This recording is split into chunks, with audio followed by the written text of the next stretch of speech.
I've noticed a really interesting trend amongst some of the wealthiest people that I've met these past few years. I'm talking like 25 to $100 million folks. Forgive me for being blunt, but they don't look how you'd expect. We meet in the office here, right? They're wearing average clothes. Or we hop on Zoom, perhaps, if they're not local.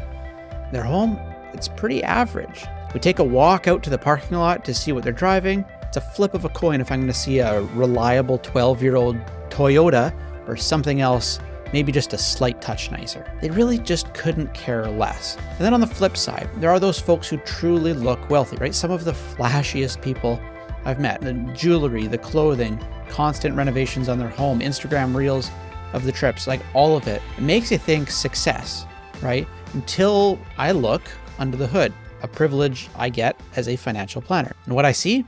All hat, no cattle. One memory is singed in my memory. I met with a lawyer maybe about 6 or 7 years ago. I was hoping to retire in the next 5 years, trying to get out of big law, right? Super recognizable name, right? Most people in town are going to know him, like pretty public personality, right? Got it all together. And he too, like everyone else, has retirement questions. And so we sat down to review his situation. He was wanting a status check essentially on where he was at. Well, he had about 1 year's worth of his salary saved in different types of liquid savings, and he had about 2 years of his salary set aside in illiquid real estate assets, right, aside from his home. He was essentially where I would have expected him to be maybe 15 or 20 years earlier in his career trajectory. Did he end up retiring on time? Absolutely not. He was completely unprepared. Now, this idea seems to be taking root here on YouTube as well, this idea of looking poor. And I'm all for it. I think there are a few important benefits for you as you plan for your own retirement. So in this video, I'm going to take a few minutes to look at a few of those benefits, why embracing this idea of looking poor is a bit of a retirement superpower, and how it's not just about like saving money or the aesthetic of looking poor. When you do this, you actually unlock something else that's far greater. Let's dive in.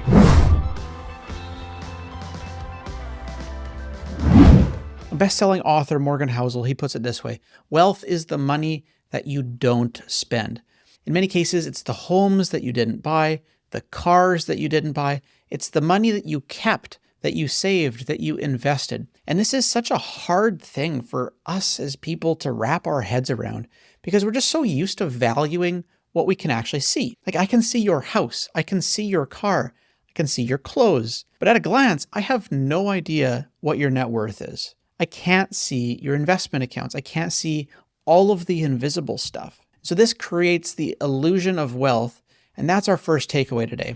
Looking rich doesn't actually equal being rich. And so what we end up doing is we hop on this hamster wheel, right? Capitulating to the societal pressure of just keeping up with those around us. Like, we're all chasing our tails, thinking that when we finally have caught up, we'll feel like this immense sense of happiness. The gut punch only comes after the dopamine has worn off, that we realize that this is actually a never-ending cycle that we're caught on.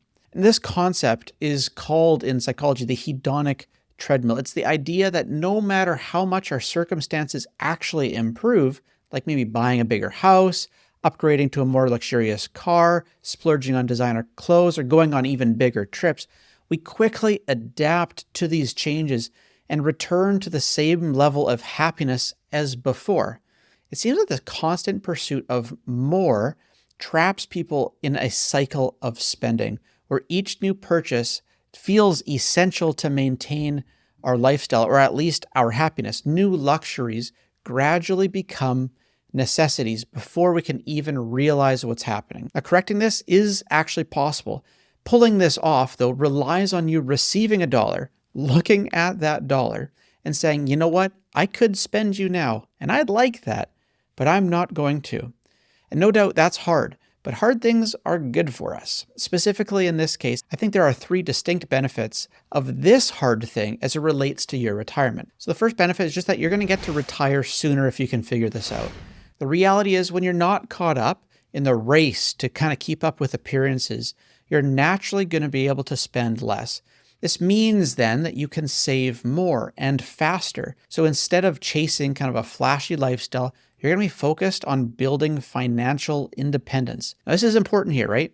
This higher savings rate isn't necessarily the goal. It's just a byproduct of just spending less than you earn, or put another way, living below your means. So once you do that for a sustained, maybe prolonged period of time, you will inevitably build wealth. You'll build real wealth. And eventually that real wealth will give you financial independence, the kind of independence that will one day allow you to walk into your boss's office and say, you know what? I've had it. I'm out of here. So someone else who is trapped inside lifestyle inflation, who spends what they make, who doesn't have the same kind of bandwidth that you have, cannot experience that same financial independence. They will continue to feel pressure. They will feel trapped. They will feel stuck. These are all words that we hear people describe how they feel in unsatisfying jobs in their 50s. Those who have figured out how to get the goalposts of life to stop moving, like always one step ahead of them, those are the ones who get the reward of being able to retire sooner. The less you need to maintain your lifestyle, the easier it will be to achieve true financial independence. By the way, if we haven't ever met, I'm Steve Willems. I'm a practicing certified financial planner and wealth advisor with the Willems Wealth Planning Group out here in BC. We started this channel to help you plan for your own retirement, helping you think about how to plan and arrange your investments, your income streams, ideally pay less tax along the way. So benefit 2 is that you're just going to be less vulnerable to outside pressures.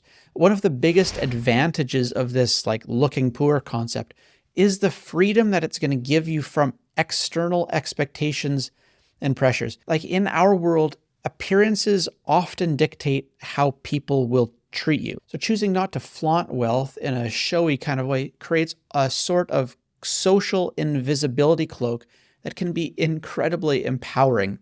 And it tends to show up in a few different ways. So first, when you appear wealthy, you may find yourself the go-to person for financial requests.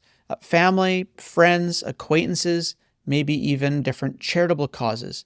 And so while generosity is a wonderful trait, constant requests can lead to tension, to guilt, maybe even strained relationships.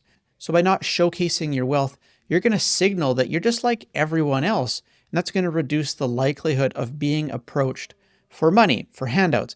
This is going to allow you to decide when and how you want to be generous on your own terms rather than feeling obligated or pressured. Now, second, looking modest is also going to free you up from the unspoken competition of keeping up with your peers. If you're not driving the newest car, if you're not wearing, designer clothes or living in that mansion, you're less likely to attract comparisons or judgment. So this is going to create space where you can then make financial decisions based on your values, based on your goals, rather than trying to meet someone's societal expectations of how you should live. It's really, really liberating to not have to care about the latest trends or what others think. It just leads to more contentment. Now, thirdly, when you look rich, you may inadvertently attract attention from those who are interested in your money more than you as a person. Now, this could mean anything from financial scams to superficial relationships, right? Looking poor acts as a filter. It allows you to build connections with people who value you for you, not what you have. This is especially important in retirement when you want your relationships to be authentic and meaningful, especially as you get all this extra free time. So that's kind of a package of benefit number 2. You'll just be less susceptible to some of those outside pressures. Now, this third benefit has to do with kind of career 2.0. There's this growing trend among retirees transitioning into a hobby job or maybe like a passion project after their formal working years have completed. So often people will take like a sabbatical, maybe a mini retirement of sorts, and then they'll come back in their late 50s, maybe their early 60s, into a very, very different work setting. Now, for some folks, this is a straight up like no-go zone, right? When you're tied to a high status image or like a certain type of persona, you could never imagine selling your business and taking a 2.0 career as a bus driver. But we've actually had clients do this. Or you leave your job as, say, an executive leading some massive nonprofit, only to go back to a different organization to, lead a grassroots fundraising program, like largely for fun. When you're not tied to a high status image, you have the freedom to explore new interests, maybe revisit old ones without feeling the need to prove anything.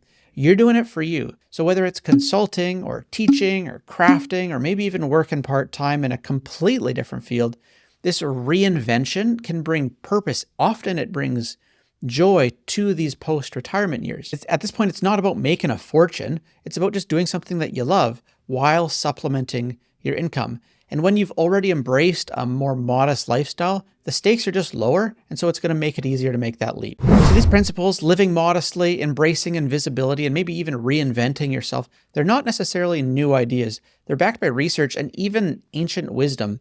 In The Millionaire Next Door, a book written by Thomas Stanley and William Danko, they studied thousands of millionaires a couple decades ago, and they found this exact truth played out. Most wealthy individuals, they do not live in mansions. They do not drive luxury cars. They do not wear designer clothes. Instead, they prioritize saving over spending. They are what the authors call prodigious accumulators of wealth, right? People who live below their means and they quietly build financial independence. The authors contrast them with under accumulators of wealth, or UAWs, high earners who spend excessively to maintain a lifestyle that projects success but actually leaves them feeling financially fragile. Now, this was a groundbreaking book at the time. I still remember the first time that I read it. They've since updated it with fresh research to examine kind of what changes could be seen 20 years after the original publication. Even more striking, though, is how this concept actually aligns with ancient wisdom. The Proverbs 13 verse 7 from the Christian Bible says, "One person pretends to be rich, yet has nothing. Another pretends to be poor, yet has great wealth." Like, this idea is truly timeless. This isn't just like a present day YouTube trend. Wealth isn't about appearances. It's about substance. Pretending to be rich often leads to financial instability, while modesty fosters true wealth. It's a reminder that the values of humility, of discipline, of foresight are as relevant today as they were thousands of years ago. So that's this week's big idea. The goal of retirement planning isn't to impress other people. It's to create a life of freedom, of flexibility, and ultimately of purpose. So if we're good with rejecting this idea of looking rich, you can kind of gain this superpower of focusing on what actually matters. So keep in mind too, living modestly isn't about deprivation. None of these people I described anecdotally or in the research from that Stanley book describe themselves as being deprived. Rather, they felt actually empowered. It's a mindset that helps you retire earlier. It's going to help you to avoid unnecessary stress and embrace the life that you've worked so hard to build. The next time you feel that pull to keep up with appearances, remember that the greatest form of wealth is actually going to be the freedom to live life on your own terms. So hey, that's all for this week. A bit of a softer side this week. At the end of the day, retirement is just as much about the heart as it is the head. And so we'll talk about both over here on this channel. I hope that helps. Thanks as always for watching. I'll see you in the next video.